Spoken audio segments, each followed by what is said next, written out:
Yes, Kat, you just have to be educated and you've got to educate yourself. And speaking of which, it's time for us all to get a bit of an education. Now, over recent years, we've seen a lot emerge around cryptocurrencies. I understand very little about the concept, but Bitcoin is one particular name or term that keeps surfacing, generally with a very interesting backstory, like someone's just become a millionaire because they invested in Bitcoin some time ago. Well, as uneducated as I was, Grant decided to also hit the streets to find out how educated you guys were about Bitcoin, and this is what he unearthed.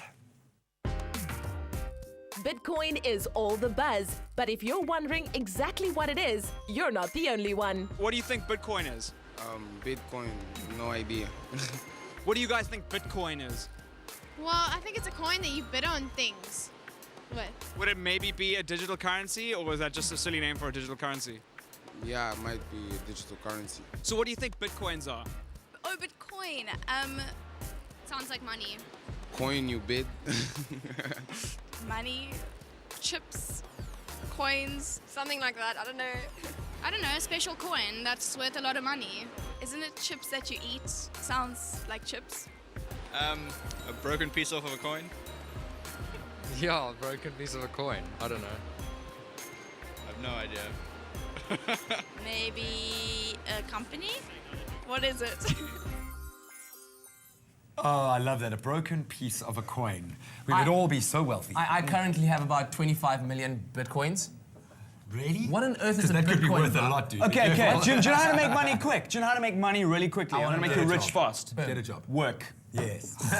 Wow, Unfortunately, there are no quick fixes. However, there have been some instances where people have genuinely made money through Bitcoin. But tell us, cryptocurrencies, what is it actually? Explain to my brain. Essentially, pretty much what it is it is a digital currency that doesn't exist in the real world physically.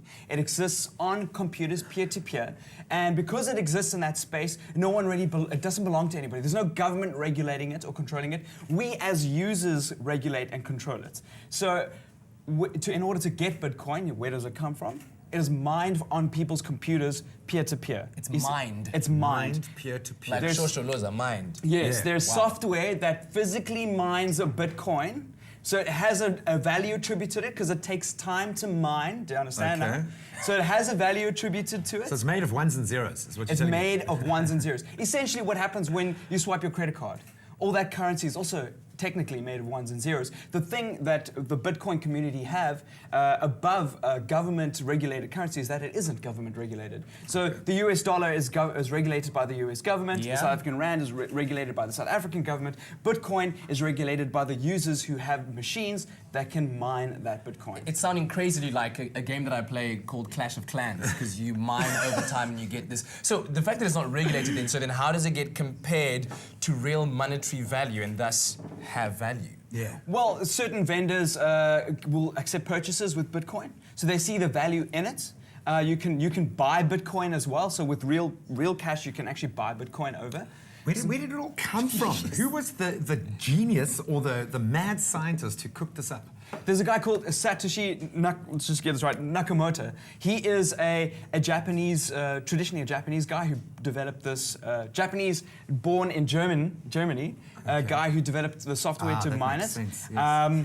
And it's a brilliant concept. It's an idea that has caught on big time in the digital world amongst tech heads. Yeah. So like a lot of online retailers now are taking, not Amazon unfortunately, but other guys will be taking Bitcoin to buy product. Here's the weird thing. I heard the story that the Winklevo twins, and these are the guys that were in a legal dispute with the founder of Facebook, and there was a whole story. But they used Bitcoins to buy tickets to space? Yes, with Richard Branson's got a space program that you can use, and that was the most expensive object ever bought with Bitcoin. Do you know how many Bitcoins they used for that? Or what was I don't know what the price was. 3,500,000.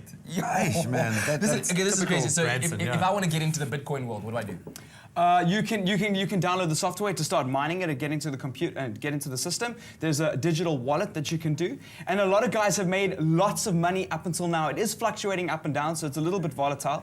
There's a story of this guy called Koch who bought a couple of Bitcoin for $27. A couple of years went back to it, forgot about it because he was just interested in the encryption software behind it, and it was then worth $886,000 US. Imagine that just appeared in your bank account.